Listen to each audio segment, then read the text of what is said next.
Welcome in to the Mile High Hoops podcast. We are back talking about the Nuggets offseason again. Haven't talked to you since the giant trade for Michael Porter Jr. that the Brooklyn Nets made with the Denver Nuggets for Cameron Johnson, including a 2032 first-round pick. We will have more reaction to that as the dust has settled, as well as the entire Jonas Valanciunas saga that has played out since me and AP have taken revolving vacation days here in the middle of our summer breaks. So we'll get to that. We'll also talk about the signing of Tim Hardaway Jr., which we have not discussed. Nikola Jokic, Christian Brown, and Peyton Watson have some contract stuff that's going on that's quite interesting. And Summer League begins tonight, AP, with, and this is a quick note, but we'll start here because I am really excited to see Deron Holmes get onto the court tonight. And I know this isn't the place normal people would start with all these big names floating around, but I've seen this guy put in the work behind the scenes. I was really excited for when the Nuggets drafted him last year, and I'm just really happy that he's going to be playing basketball again tonight, and that's something I'm going to be watching tonight. Yeah, and real quick on Deron Holmes, I mean, the title of this podcast is Why the Denver Nuggets Won the Offseason, and I understand, they've made a litany of different moves that gets Nuggets Nation and you and I alike very excited, but, it's also like you've got this other acquisition, like in theory in your head, with Deron Holmes. I mean, about almost a year to the day of him tearing his Achilles in that first game of Summer League last year, obviously did not play at all for the Denver Nuggets this season. So, just another body that Denver's going to be able to, get back and contribute. And, they could have used the Deron Holmes last season for sure. And all indications are he's in a good place. I was reading up on some stuff at denversports.com, some quotes and thoughts about Deron Holmes. And, I'm excited. I just got off doing 4 hours of radio and we talked about Holmes a little bit. And I said the biggest win for me, what I want to see from Deron Holmes, I want to see him, one, get through Summer League healthy. I just need give me a good 2-minute stretch or two. I don't need Deron Holmes going out there and winning Summer League MVP. Let's make sure he's healthy, ready to go. And I want to see him, get some putback rebounds and all that kind of stuff. Yeah, and I'm really excited for him because coming into this offseason, I thought he was going to have to be a rotation player for the Nuggets in order for them to succeed this year. And now, based off the way they've built out this roster, I don't know that that is true. And last year during the playoffs, all we talked about last couple months, Nuggets just need like 1 to 2, maybe 3 more bodies, and they beat Oklahoma City and they probably win the NBA Finals, right? Deron Holmes was one of those bodies that the Nuggets clearly could have used to take a couple of minutes off AG's legs and Nikola Jokic. Well, the Nuggets have done more than acquire bodies. We don't know what Deron Holmes is going to be. It's kind of a mystery box at this point, especially coming off the injury. But what we do know is what Cameron Johnson brings to the table, what Jonas Valanciunas brings to the table, what Tim Hardaway and Bruce Brown can do for the team. And those things alone are why I think the Denver Nuggets have won the offseason. They have gotten the best backup center to Nikola Jokic since Nikola Jokic was the backup center for the Denver Nuggets. I cannot stress how good Jonas Valanciunas is. And for the people that have gone on and say, oh, if he doesn't want Denver, Denver doesn't want him. BS. We want him. We need him in Denver. He led the NBA in rebounds per minute last year out of any qualifying player of like over 1,000 minutes played. The Nuggets need that rebounding ability, especially giving up their second best rebounder in Michael Porter Jr. in a trade. Jonas Valanciunas is essential to the Denver Nuggets winning this year, and I am very happy to hear some of the rumors. I can't confirm anything yet, but it seems like this is moving in a positive direction with him playing in Denver, like I always thought he was going to at the end of the day, because it seemed ludicrous he was going to turn down more money in the NBA to go overseas and play in Athens. Yeah, and he can still get that money after he fulfills his NBA contract, and he can still accomplish everything he wants to go accomplish out there in Europe as well. Look, my take on the Jonas Valanciunas situation has been, I think him and his agent are just trying to exercise what little leverage they have in this situation, because the big dynamic with Jonas Valanciunas that you would think he's maybe unsettled about is the fact that obviously this year is guaranteed on the contract, but he's technically under team control for the following season as well by way of a team option. So I think Jonas Valanciunas, like, I agree with you, he's not going to give up the money, but I think him and his agent are trying to figure out a way to either make that team option a player option or guarantee the final year of that contract. I think that's the conversation here. I don't think it's about Jonas Valanciunas wanting to play in Europe. I do think he wants to play in Europe, but again, all of that can still come to him. I think it's about his NBA contract. Yeah, let's back this up a little bit, because the reason why Jonas Valanciunas may be doing this is because the Denver Nuggets got into this exact situation because of something similar. They gave a player option to Reggie Jackson that they did not need to on the end of his deal. They did the exact same thing a year later with Dario Saric after dumping Reggie Jackson last offseason with 3 second-round picks in the dumbest trade that Calvin Booth. Thank you, Calvin Booth. Thank you, Calvin Booth. They could have had Cam Whitmore as their 15th player, but they don't because of that. So then they do the exact same thing with Dario Saric, who they somehow miraculously turned Dario Saric into an actually good NBA player after he sat and rotted on the bench and played about 250 minutes last year. Incredible trade by Ben Tenzer and Jonathan Wallace. Way better than the Porter trade, by the way. I mean, not saying anything bad about the Porter trade. I'm just saying this trade that they made with Jonas Valanciunas is so good. It kind of is mind-numbing how good it is. So they make this trade. Jonas Valanciunas right now is extension eligible, the same way Nikola Jokic is. So the negotiation going on behind the scenes, in my estimation, based off of following this stuff for years, I bet Jonas Valanciunas is trying to tear up the team option on his deal and try to get that guaranteed as an additional year on his contract, plus Aniello, another year with a player option perhaps.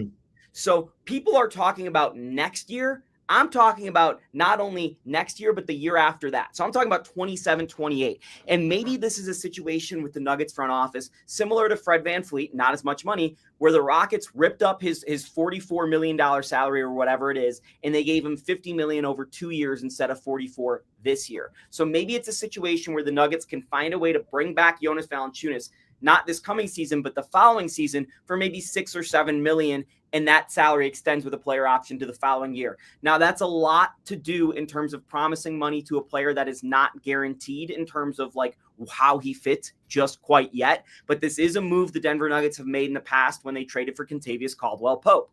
Now, it's also the same move that got them into trouble by paying their players early with Zeke Naji and Michael Porter Jr. So I don't know if they're going to make the same mistake. But that's what I've been looking for on this Jonas Valanciunas thing. I thought from day one that this is simply a leverage and a negotiation tactic with money between his two agents, his American and his European agent, and the Denver Nuggets because of his unique situation where he could leverage outside opportunities for the Denver Nuggets. Yeah, for sure. And it's a bit of a bizarre situation, but I completely agree with you. I think, again, he's just trying to exercise what little leverage he has. And it's one thing, for a Boogie Cousins, maybe not the best comp in the world, but his NBA career had run out. Like he had to go play in Puerto Rico or wherever he was that he just got kicked out of the league. Versus Jonas Valanciunas, who is obviously still clearly good enough to play in the NBA, but is a European guy in his own right and wants to be closer to home and all that kind of stuff. So point being, I would be very, very, very surprised if Jonas Valanciunas is not playing for the Denver Nuggets next season. It just seems a little bit like a formality, and I think they just got to work on some stuff behind the scenes. And frankly, with the level of aggression that we've seen the Denver Nuggets treat this offseason with, I would expect that they are doing everything in their power to make sure that there's a resolution of this situation. Yeah. So I just did the quick math on this. If Jonas Valanciunas starts 17 games for the Denver Nuggets next year, and I got to that 17 game number because of that's Nikola Jokic playing exactly 65 games, which is something you and I have talked about a lot on this podcast. We don't want him to play a minute over 65 games. So if he plays 65 games at about 30 minutes a game, 33 minutes a game, I think is what I gave out. He would play 960 minutes coming off the bench next year as 16 minutes per game. So 16 minus 48, that's 32 minutes for Nikola Jokic. Mm-hmm. So 960 minutes coming off the bench.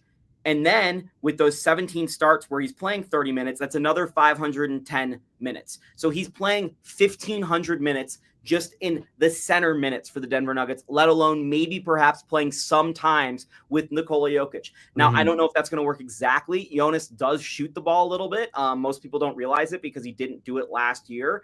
But in New Orleans and in Memphis, he was shooting it quite a bit.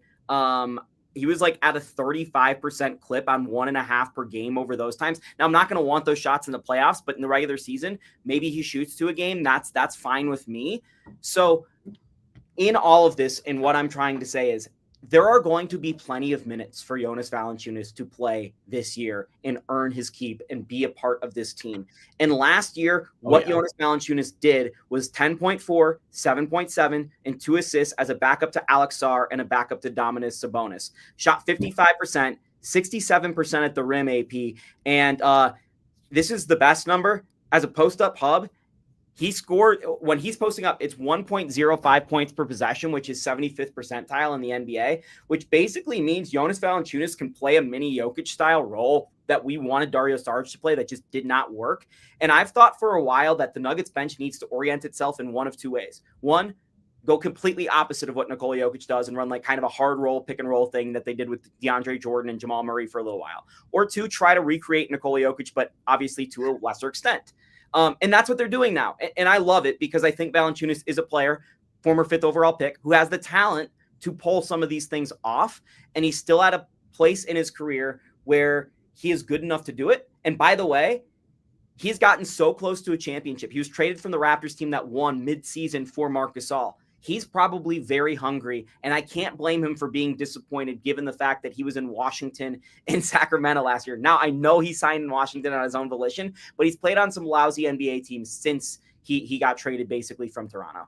Well, I think that's another reason as to why you would imagine that Jonas Valanciunas will play with the Nuggets next season, because it's one thing to, try to figure out your contract situation on a Clippers team, right? A playoff caliber team, but can they win a championship? Sure. Are they going to? Probably not. Versus a team in Denver that you and I are both in agreement on, won this offseason and is also an organization that is second in odds right now to go out there and win the Western Conference, only behind the Oklahoma City Thunder. I believe they're also tied for 3rd just to win the NBA Finals. I mean, the Denver Nuggets as a team, Jonas Valanciunas aside, are in a much better place right now today than they were at the end of Game 7 against the Oklahoma City Thunder. So Jonas Valanciunas, if he's looking around the room, and I understand Europe's calling, Europe can wait. You have an opportunity to come in here for a year or two and not just contend for an NBA championship, but have the expectation to win an NBA championship. I mean, it's the spirit of competition. It's the spirit of sport. Like, if he's not into that, I don't know if I want him on the team. Now, point being, I don't think that is the case, but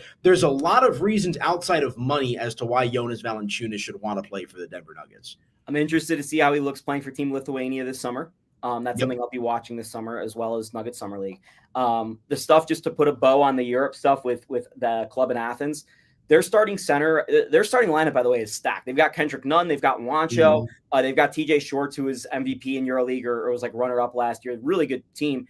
Their starting center is Lesort, who was the guy who replaced Rudy Gobert as the prime center for the French national team last year that was silver in the Olympics. So if Jonas Valanciunas went to this team in Athens, he's not even guaranteed to be the starting center.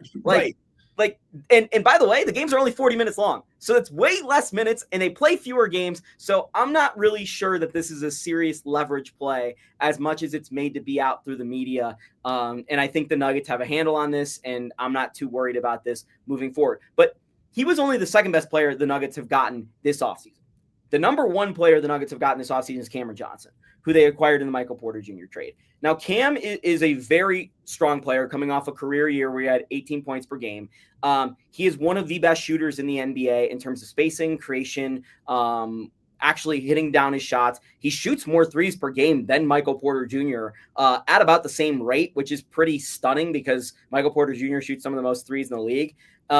Scored or assisted 3.4 times a game last year and 4.3 rebounds. The reason why I bring up the rebounds is because, again, a little bit worse of a rebounder than Michael Porter Jr. We brought this up in the last pod. But the assist thing, I dove into this. Cam Johnson, who only played like 50-some games for the Brooklyn Nets last year, was second in total assists for the Brooklyn Nets, which isn't that, eye-watering at 4.3. But then you start to think about it.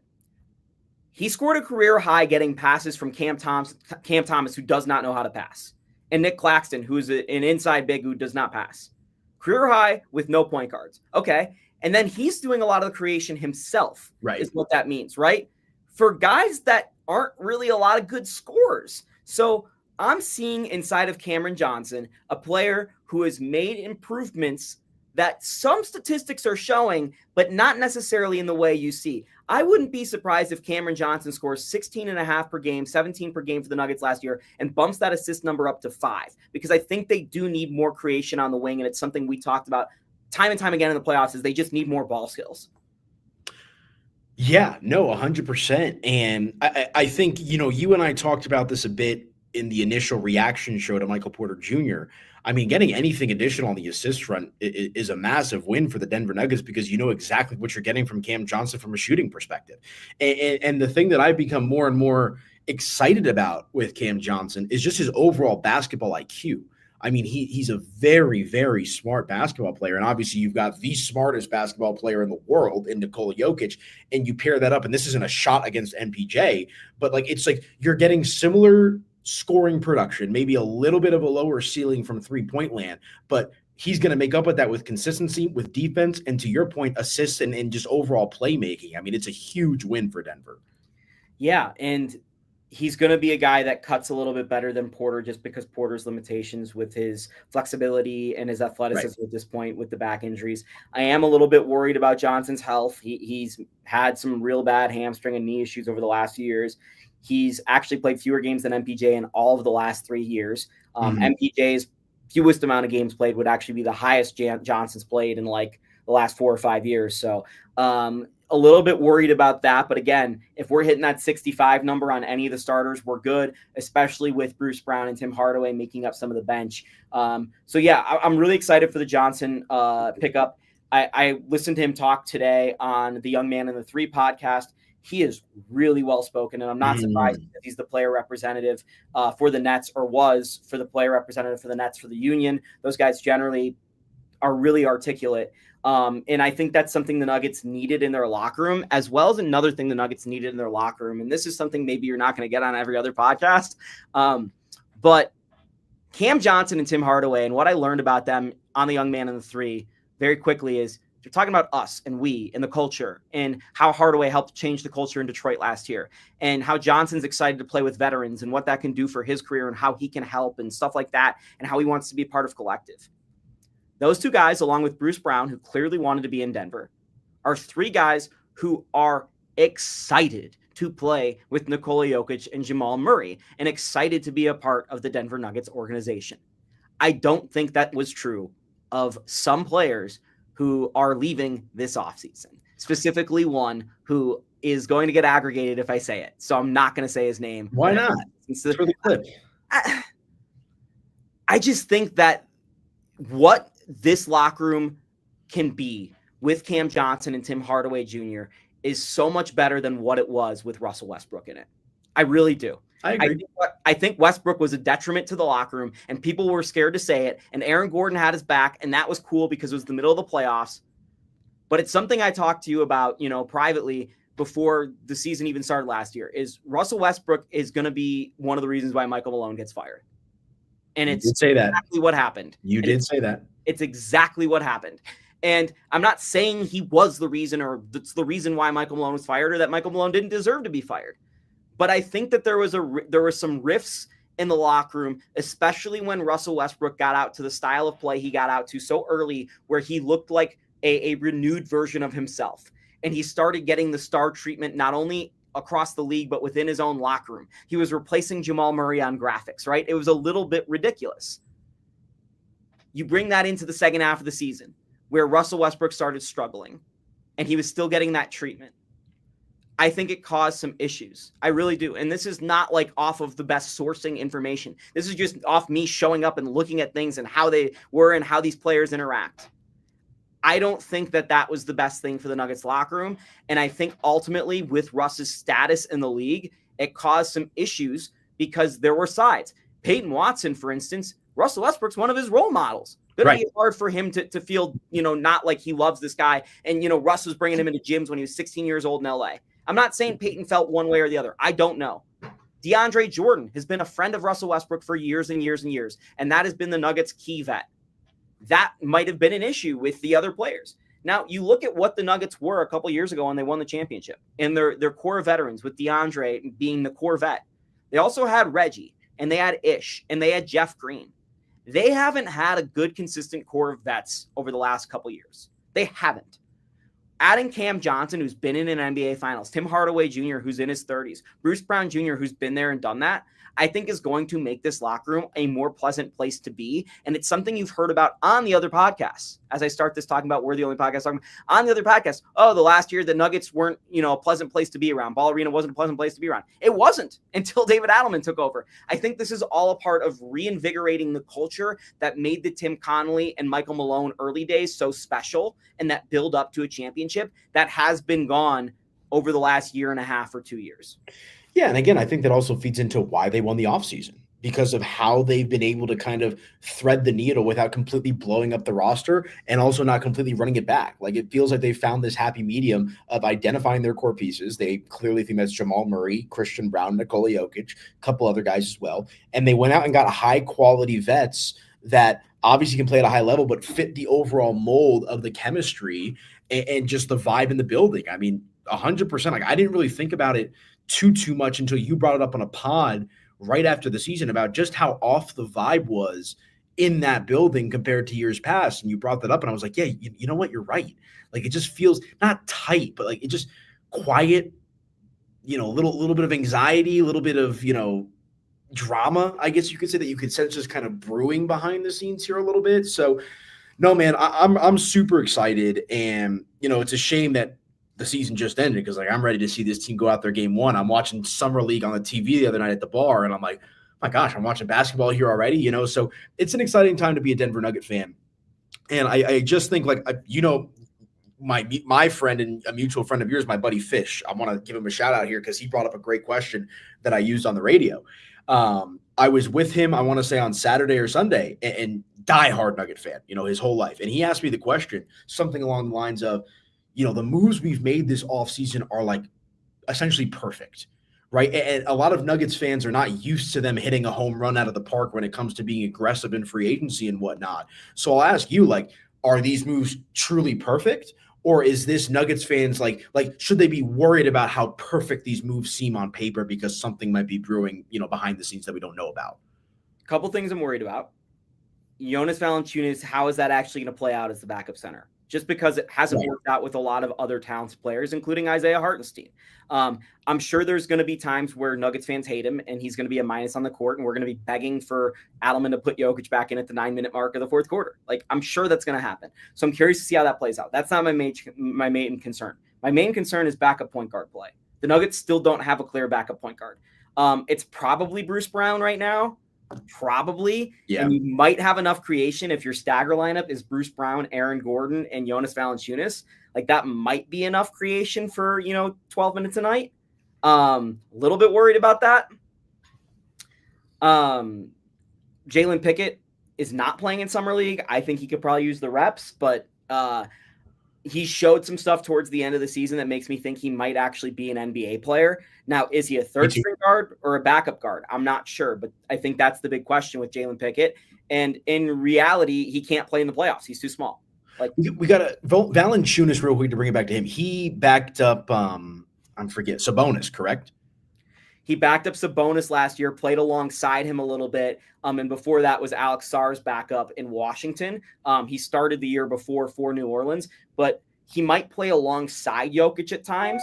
And I bring this up because the Rockets played alongside Steven Adams and Alpi Sengun, which was a really effective lineup in the playoffs. And the Knicks, sorry, there's Avs news that just happened. Yeah, so I'm a little, no, you're good. The Knicks just played Cat and Mitchell Robinson together a little bit in the playoffs, and that worked really well. So I'm curious if the two big lineup can work at times for the Nuggets. It's something they haven't done since Plumlee was on the team. They did it a little bit, but it is something I could see working in spurts. And that's interesting. But anyway, go back to your question about Valanciunas.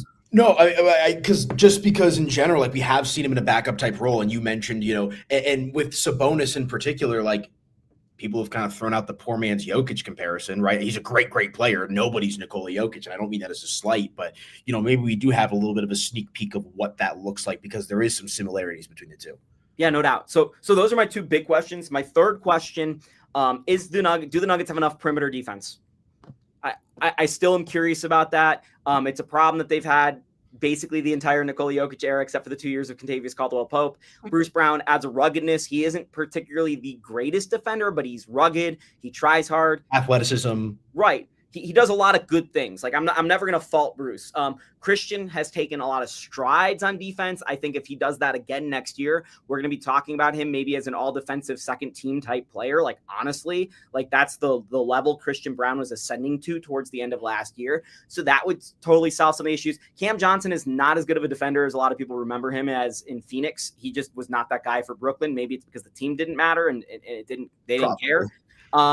But Michael Porter Jr. was really good isolation defender and a really good backside rotator. And I think that gets overlooked a lot because you see him sometimes get cut on and he wasn't paying attention, or he gets put in a pick and roll and he can't defend it.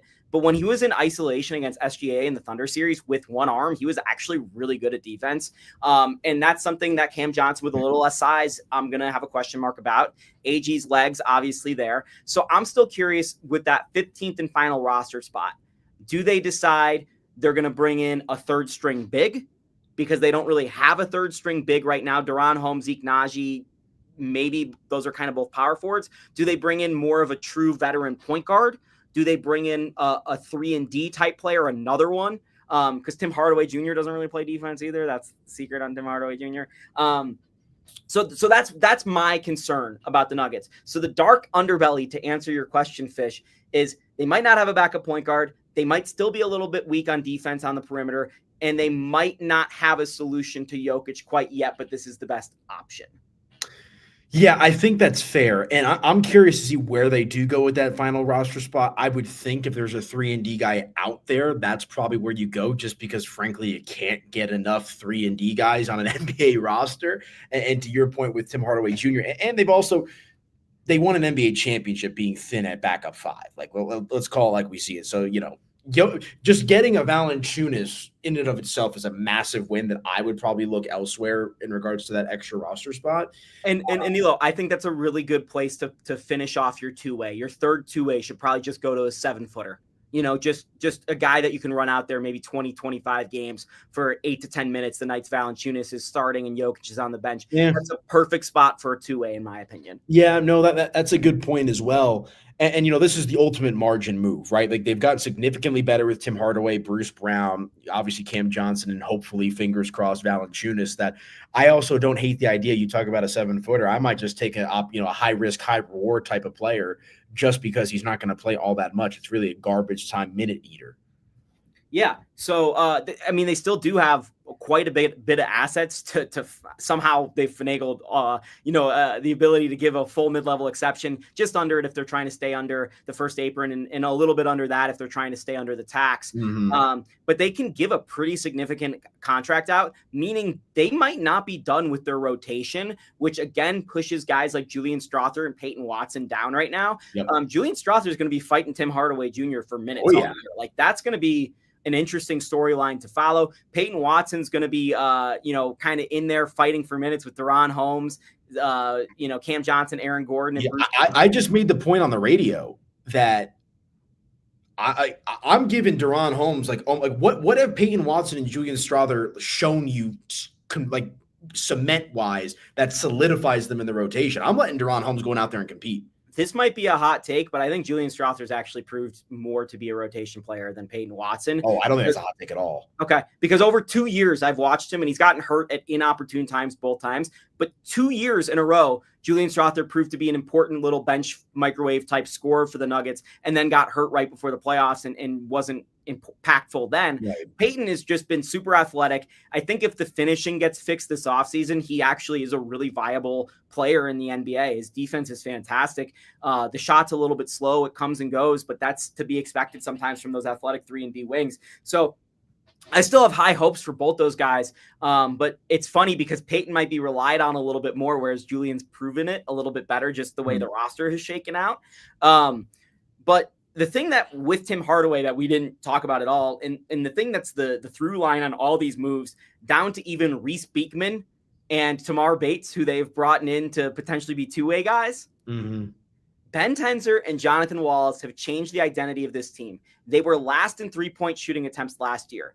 That will not be the case this season. They have gotten a bunch of dudes who jack up threes. And I think based off David Adelman and his system and as being an offensive mind, the Nuggets are going to just absolutely just jack that 3-point number up. Now, it's not going to probably be in the top half of the league because Nikola Jokic is still such a great inside player, but I'm not going to see a game next year where Nikola Jokic shoots 15 threes like we saw last year. He's going to be relying on his teammates to do that, which is going to put Jokic closer to the paint, which means more offensive rebounds, which means more rim pressure, which means more spacing, which gives more spacing in turn to the three-point shooters, which gives more spacing in turn to Nikola Jokic. So I just see it as a really big, smart move as a through line to just go and get way more shooting. Yep. You can never have enough shooting when it comes to playing alongside Nikola Jokic. So I'm in complete agreement with you there. Obviously, they've already gotten much better in the shooting department. Cam Johnson, Tim Hardaway in particular, Brucey B, if he catches some fire here as well. And that's why, like I said, I thought it was a great question that my buddy brought up because that was kind of the overwhelming consensus. Like it felt like in the initial first few hours of free agency, it felt like Houston was kind of the front runner when you paired that with the Kevin Durant trade and whatnot. But now that the dust is really settled on free agency, man, I mean, it's hard not to be, given A grade for the Denver Nuggets. Like it doesn't seem like they've missed anywhere. They also get off the Dario Saric contract once this Jonas Valanciunas deal officially goes through. They get better exactly where they need to get better at backup center, scoring, defense, get off Michael Porter Jr.'s deal as well. I mean, it is about as ideal of an offseason as you could hope for from the Nuggets. It's not perfect, though. Because Nikola Jokic has not signed an extension and won't. Oh, you were going to read into this? I'm not going to read into it. I'm just saying that would put the plus on the A. And the A could still turn into a B plus if they give Christian Brown way too much money. Right. So it's not written in pen yet, but the Nuggets did win the offseason. They have had a positive offseason. And I'm not even looking at other teams yet. We can go through the other teams I want to real quick in a second, but just looking at the Nuggets themselves, did they get better? Yes, they won the offseason in that regard. Mm-hmm. The Nikola Jokic situation, there is always going to be a hint of anxiety of your favorite NBA player leaving your favorite NBA team. That is the nightmare scenario for every fan. So when your favorite player does not sign an extension that he is eligible for, it creates some thoughts that are pretty scary, and it puts some pressure on the Nuggets organization. It does. I'm not saying Nikola Jokic is going anywhere. I don't think he's going anywhere. I think Nikola Jokic is going to sign next summer, probably a year from right now, for even more money. What I do think is this puts a clock on his career. Some people I've seen spin it positively and say Nikola Jokic will sign a 4-year extension next year, meaning we've got 5 more years of Nikola Jokic. Or I think it's actually 6. I would spin it a little negatively because if the incentive to sign a contract today would be he can sign another 3-year extension 3 years from now, meaning we probably are getting 2 less years of Nikola Jokic if he signs today or if he signs next year versus today. Mm-hmm. Now, this is at the end of a career where we're at least going to get 15 years, and he's probably even going to play that 2032 season that the first round pick is. And look at Kevin Durant and Steph Curry at age 37. They're still pretty good. Yeah. So I'm not that worried about the 2032 pick that a lot of people seem to think is one of the best trade assets in the league. A lot of people seem to think Nikola Jokic wants to go home and play with his horses. A lot of people seem to think that. There's $500 million on the table for Nikola Jokic in these coming deals, and I don't think he's going to say no to them because that is a lot of money. It is probably a significant portion of the GDP of Serbia, and I'm not even making a joke. That is a real statement. Is he top 5 richest people in Serbia? That's an interesting question. I'm going to look into that. There's got to be some oligarch connections or someone, that has gazillions, but. Well, and the thing we don't know is how much money he's making from 361 in China, which is got to be a God-smacking amount of money. They've got him on a Chinese tour later this month. Shout out 361, baby. Yeah, shout out. I actually like the AGs. I like their shoes quite a bit.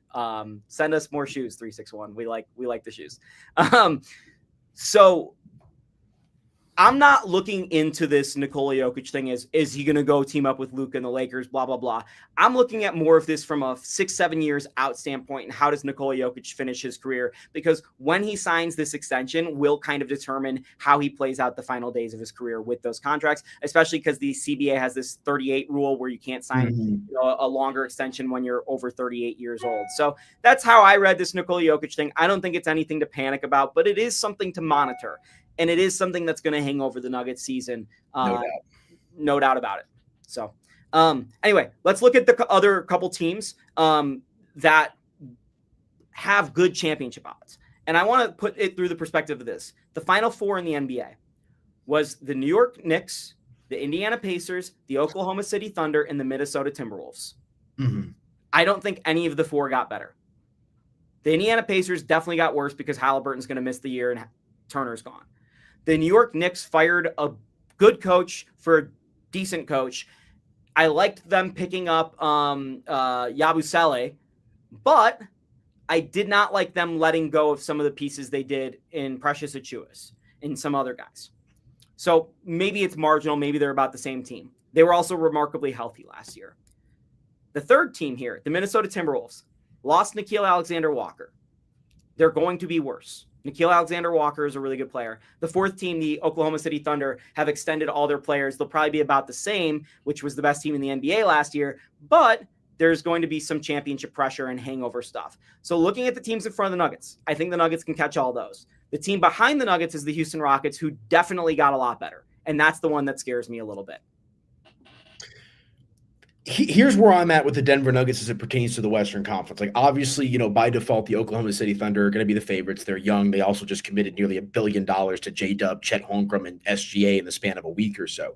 But with the additions of Tim Hardaway Jr., Bruce Brown, soon to be Jonas Valanciunas, and Cam Johnson in particular, alongside pairing them with Nikola Jokic and Jamal Murray, simply put, there's not a single team in the Western Conference. There's not a single team in the NBA in general that I'm looking at and saying, you know what? If they get into a 7-game series, I don't know about that. They've got an edge here. There is no single team in the NBA that the Denver Nuggets should be afraid of. There is no team that the Denver Nuggets should fear. On paper, with Jokic, with Jamal, and all the assets that they have, on top of Christian Brown being another year older and wiser, they have everything that you want. They've got the shot making. They've got the defense. They're going to get backup centered figured out. Right now, on paper, everything with the Denver Nuggets is trending in the right direction, and it's feeling a little bit like that championship team. Remember when they brought in KCP and they brought in Bruce Brown, and that was kind of the vibe? Oh, these two guys can really help push Denver over the top. Uncle Jeff Green, DeAndre Jordan also played a role in that. It feels like what's old is new again a little bit, because they've taken this core and they've built and gotten much, much better around the margins. And because of that, there's not a single team, Oklahoma City included. Denver just took them to a 7-game series in the second round of the playoffs with 4.5 players out there. And now they're a much better team. So you got to love where the Nuggets are at. There was only one team people were scared of before. It was the Minnesota Timberwolves. And today, I think the Nuggets would smoke the Wolves in a series. I really do. I think the size difference that the Nuggets have had compared to last year, 2 years ago, I think where Bruce Brown is in bringing back in against the Wolves, I think them losing Walker changes the way they defend Jamal Murray. I think Tim Hardaway adding that shooting, I think the Nuggets would be favorited in a series against the Wolves, whereas a year ago, a lot of Nuggets fans would have been really scared about facing off against the Wolves. So yeah, I'm with you, AP. I think the only team in the NBA I think is there's only 2 teams in my mind on the Nuggets level right now, and it's the Oklahoma City Thunder and the Cleveland Cavaliers. It's, again, that's where we were last year. That's where we were in March. It was 3 teams clearing away. I'm really excited to see this Rockets team play. I think the Atlanta Hawks have had an incredible offseason as well, but they're not a championship contender. I think the Orlando Magic have had a really good offseason. They're someone that could come out of the East even, but if they're coming out of the East, whoever's coming out of the West is winning that. So, yeah, I think it's good to have a Nero view on what's going on in the West. Yeah, you and I turned to each other. We were doing this exact podcast after the Denver Nuggets beat the Clippers in Game 7. And you and I were both like, Oklahoma City, like, like, do they have a prayer? Maybe. I was surprised they took them to 7 games, right? But, like, take Cleveland in an NBA Finals matchup. Take Oklahoma City in a Western Conference Finals matchup. Like, the vibe would be much different for the Nuggets this go-around than it was the last go-around. You can make the case that if the Nuggets and the Thunder make up, you can make a case for Nuggets in 5. Will that be the case? Probably not. But like, you can make that case. You could not make that case last year. You knew there was one way, in my opinion, that Denver was winning that series, and it was in 7. So again, no fear for the NBA. My only way that the Nuggets were winning that series is if SGA got hurt. Yeah, right. That honestly, I mean, I had the Thunder in 5, so I was a little less high. I was stunned that the Nuggets did that, and I think Game 1 changed that whole series, and that's what a veteran team can do. So I'm excited for this Nuggets season. I'm excited to watch Summer League tonight. I'm excited to see Deron Holmes, Hunter Tyson, and Tamar Bates get some action for the Nuggets. See where they're all at. He's Aniello Piro. I'm Jake Shapiro. We'll be back on the Mile High Hoops podcast at least one more time this offseason, and we'll talk to you soon.